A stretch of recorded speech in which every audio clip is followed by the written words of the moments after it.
Agora vamos falar de um dos melhores contadores de história do mundo, que resolveu dedicar o seu novo livro a uma sociedade secreta rodeada de mistérios. O repórter Jorge Pontual conversou com o escritor Dan Brown para entender como a maçonaria, que para muitos tem ligação até com o satanismo, atraiu uma lista tão grande de líderes históricos, inclusive aqui no Brasil.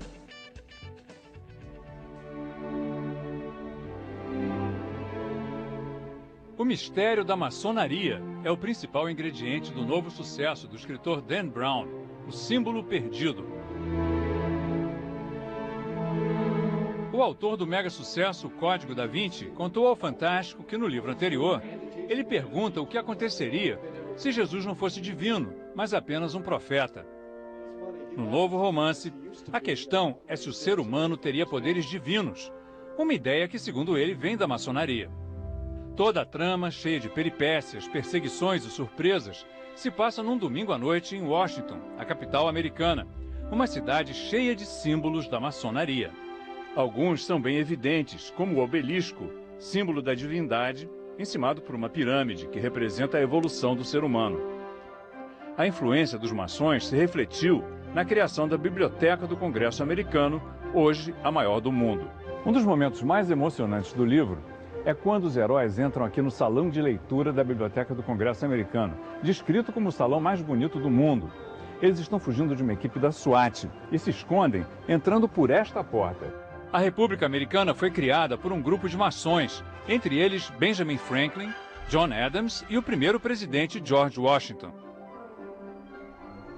Nós fomos a um dos templos da maçonaria na cidade, onde os murais mostram o fundador da nação com o avental de pedreiro dos maçons, lançando a pedra fundamental do Capitólio, o prédio do Congresso Americano.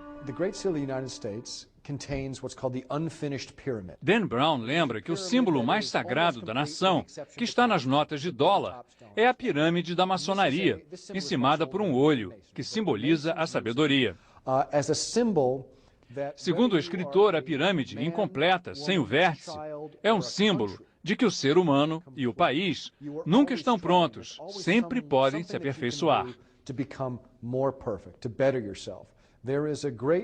Dan Brown destaca que, ao contrário do que muitos acreditam, os Estados Unidos não foram fundados como uma nação cristã. Os fundadores eram maçons que seguiam o deísmo, uma religião universal, que usa os símbolos de todas as crenças e acredita que todos os homens nascem iguais, com o direito à liberdade de culto. Sobre o altar do templo maçom estão os livros das principais religiões. Não só a Bíblia cristã, como a Torá dos judeus, o Corão dos muçulmanos e as escrituras de outras tradições.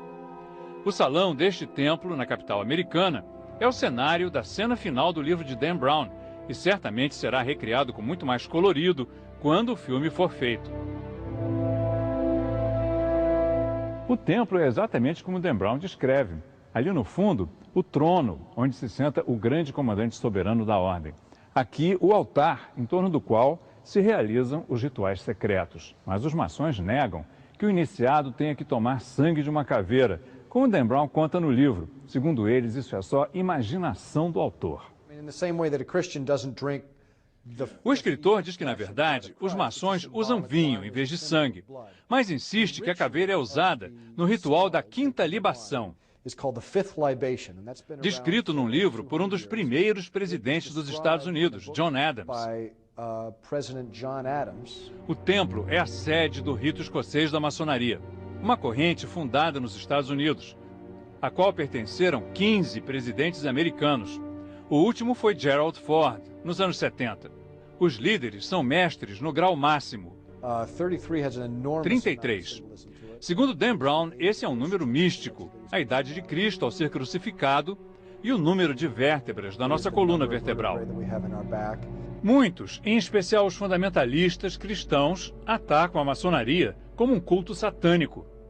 Mas Dan Brown insiste que os símbolos e rituais da maçonaria não são sinistros nem malignos, pelo contrário. Significam tolerância religiosa e espiritualidade universal. Para Dan Brown, o importante é que as pessoas procurem entender os símbolos e as crenças dos outros e tenham menos preconceitos. Start to eradicate some of that prejudice.